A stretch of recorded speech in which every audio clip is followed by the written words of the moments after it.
Cascade Hoops Talk, bringing the world NAI basketball one podcast at a time.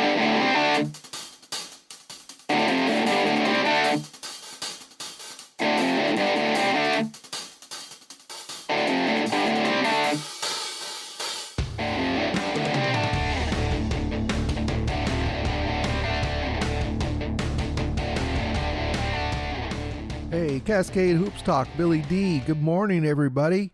How's everybody doing this morning? Well, the top 25's out. Time to argue. I thought they did a pretty good job. Congratulations to Shawnee State, ranked number 1 in the nation. St. Francis is at number 2. I tell you, they're really, really loaded. Sagu, number 3. That's a very good. William Penn, Loyola, LSU Shreveport. I think that the Raiders did a pretty good job. I think the only thing that popped out to me is Carroll College is in at number 10.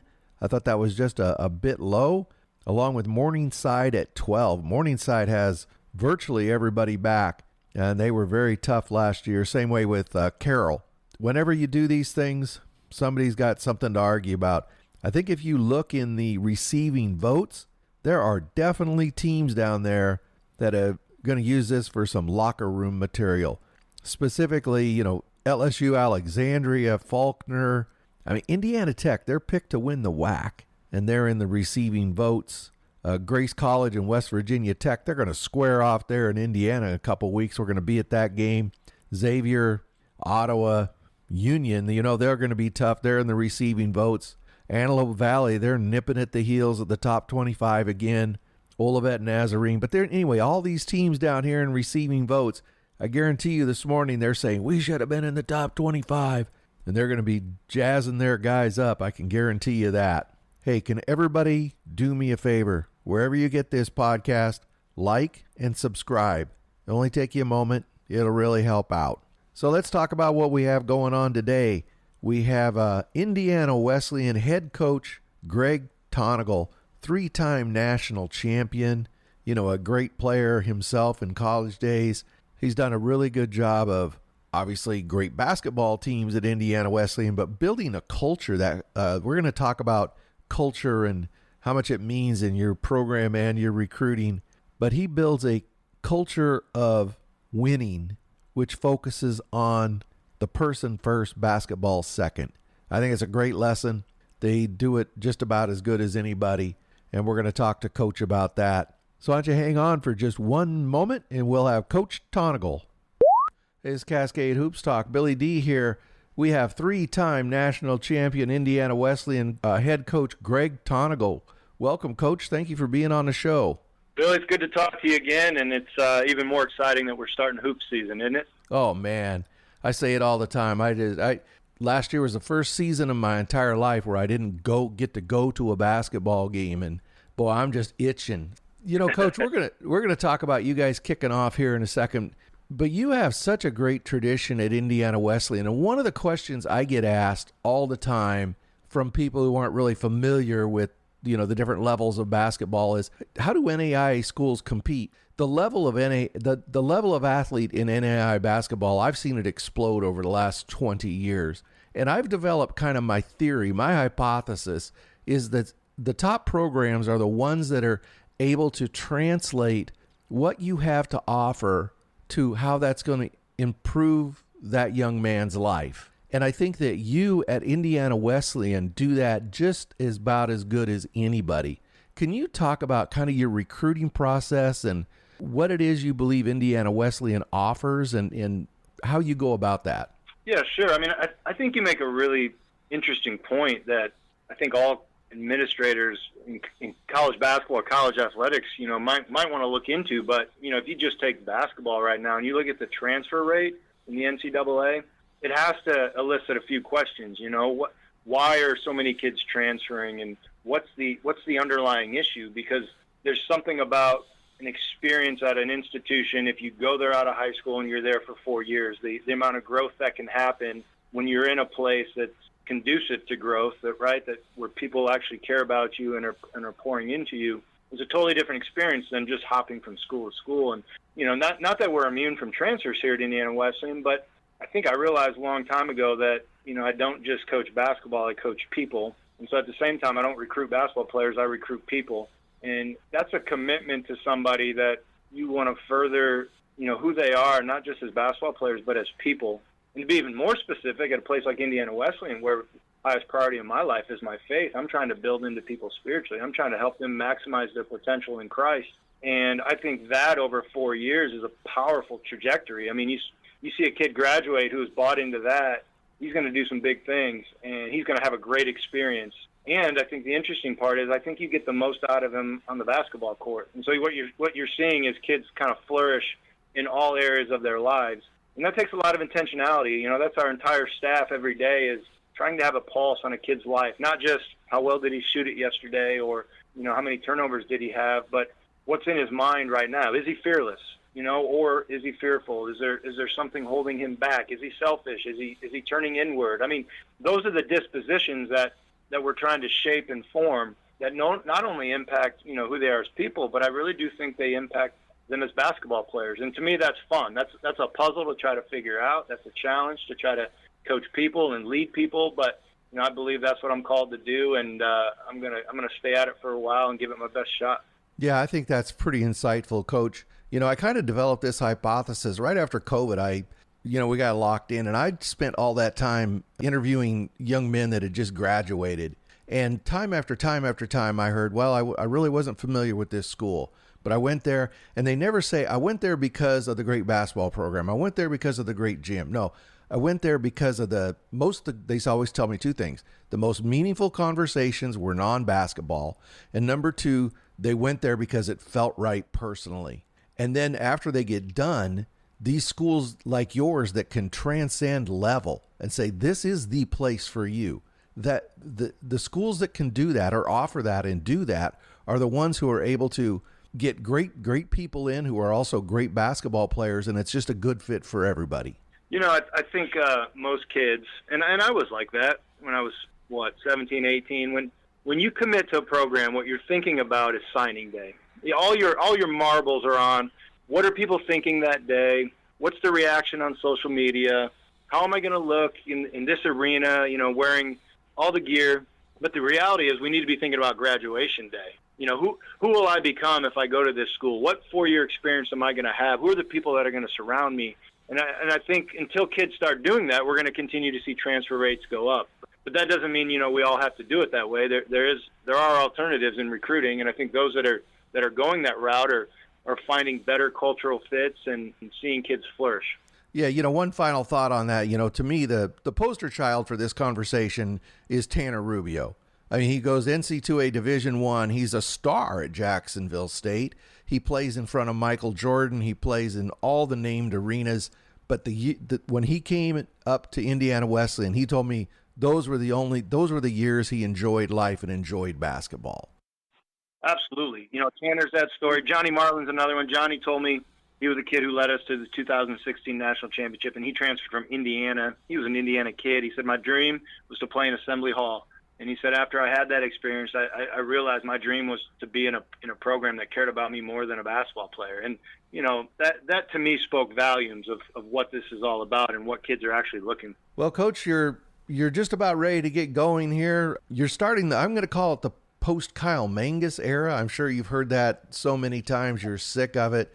Kyle seems to be doing very well now, playing in Europe.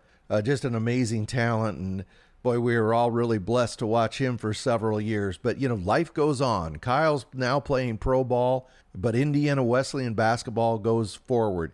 But you've got some really good seniors to build around. I want to talk to you very specifically about a guy who just has grown leaps and bounds, unbelievable to me, is Seth Maxwell. Yeah, I think, it is the post-Mangus era, and I'm not happy about it, but that's coaching in college. You cycle through these kids. And like I told somebody, I'm going to have to coach this year. I had fun watching Kyle most of the time. He was such a great talent. But we're ready for Seth Maxwell to take that next step, and I think Seth is, and we're going to need him to take a big step this year. Every year he's added a new element to his game, and this year, to me, it's about the mental approach, just consistently showing up every single night. So I do expect some big nights out of Seth.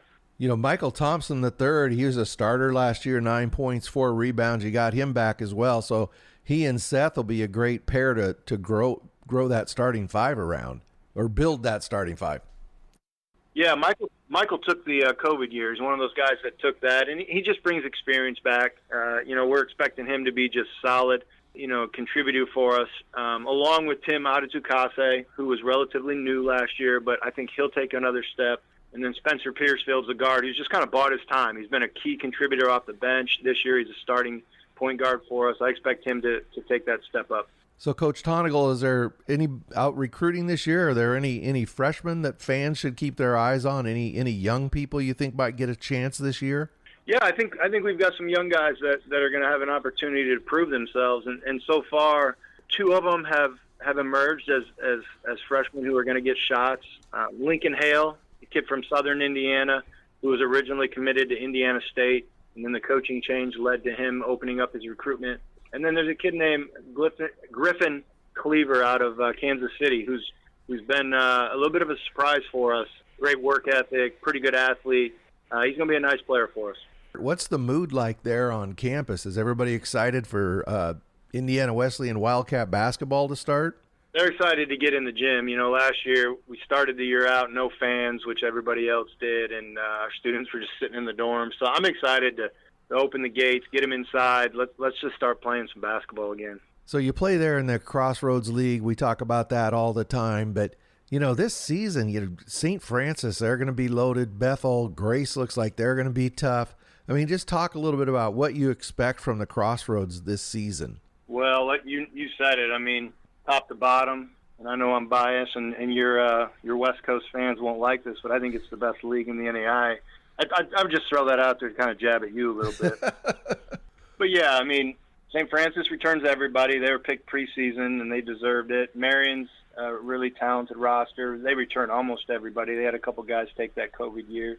Bethel, Steve Draven's done a tremendous job, at Bethel, and they're going to be talented again. And there's other schools, I'm not mentioning, because I could mention all 10 of them if I really wanted to. But our league just prepares you for the national tournament. It really does. If you can make it through the league, you've seen about the best talents you're going to see. You head to Grand Rapids, I think 29th or October 30th, right in there. You're gonna start with Indiana Tech under Ted Albert. And I don't have to tell you this. They've gotten better every year, and this year they were picked first in the WAC. I mean, they're going to be tough. Yeah, they returned their top 8 from a team that was in the top 15 last year. I expect them to be a top 10 team, and we're going to have to start out being thrown into the fire. And then we go Cornerstone next, which has been a great rivalry over my 17 years. And you talk about just battles with those guys. And I still think Coach Elder is one of the best in the business. His teams are always tough, and he figures out a way regardless of who they graduate. Yeah, and then you follow that up. Olivet Nazarene, another storied program, Briarcliff, and then Lincoln up in Chicago. They're another program that just seems to be getting better every year. The competition in the NAI, I just think it grows each year. What's your opinion on? I know you're an NAI coach. That's probably an unfair question, but have you seen the level of talent change in your time associated with the NAI? Absolutely. In my 17 years, I just look at our league now. The amount of talent at the top end is considerably higher. And I don't exactly know why that is. Maybe this recruiting's got more competitive, the facilities, the competition, but I think it's like that all the way across the board. That's a good sign for the NAI. That means we're moving in the right direction. I mean, kids are understanding, that there is an alternative out there. Here at Indiana Wesleyan, we've been able to get kids who turn down Division I scholarships, and that's a good thing. I think kids need to look, at all options and not just go into it with the D1 or bust, because that's obviously not working out for a lot of kids. Greg, I haven't been able to put my finger on it. I followed NAIA basketball a very long time, and it seems like 20 years ago, if you had a couple of guys who were, two-time all-conference, that was a good get. Now you look up and down the rosters. This guy was 5A All-State. This guy was 6A All-State. This guy led the state in scoring. This level of player just was never at a NAI school 20 years ago. The only theory I've been able to come up with is so many schools went Division III, the number of scholarships dropped. And so it opened up another level of talent for NAI. That's my hypothesis. Yeah, I don't know. You may be right. That's a keen observation. I couldn't give you any more insight into that, though, to be honest with you.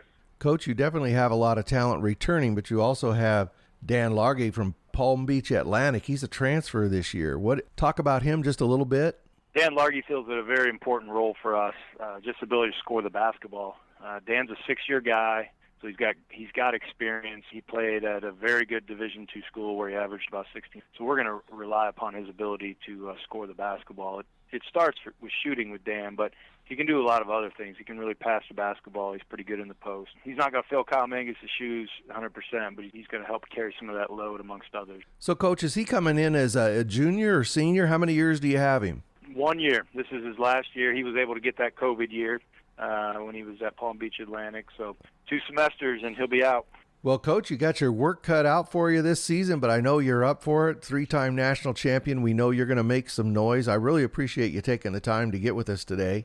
Well, I appreciate it, Billy, and I always enjoy listening to your podcast, and I appreciate all you do for small college basketball. It means a lot to us. Well, I can't wait to get out there here in a couple of weeks, and I know you and I have already talked a little bit. Meet your guys and see you and watch some basketball in Indiana. Unfortunately, the schedule didn't work out where we could watch you play, but we'll be get over and watch you practice. I know. I was bummed at that, but at least we'll get to see each other, and you'll get to come over. Okay, thank you very much, Coach. I appreciate it. All right, take care, Billy.